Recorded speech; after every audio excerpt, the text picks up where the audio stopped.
How to fix Spotify login issues. If you're having trouble logging into Spotify, there are a few quick steps you can take to fix the problem. First, check your internet connection. A weak or unstable signal can prevent the app from logging in properly, so make sure you're connected to a reliable Wi-Fi or mobile network. Next, confirm that your Spotify app is updated to the latest version.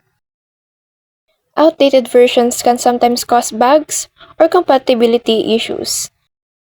If you're still stuck, try uninstalling and reinstalling the app. This can help clear out any hidden problems that may be affecting login.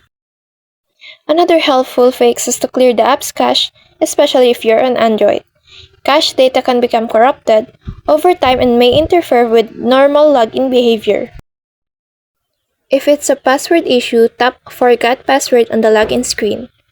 Check your inbox or spam folder for Spotify's reset email. Follow the steps and try logging in again. If it still doesn't work, contact Spotify's customer service for help. And that's all for this video. I hope this helps. Thank you.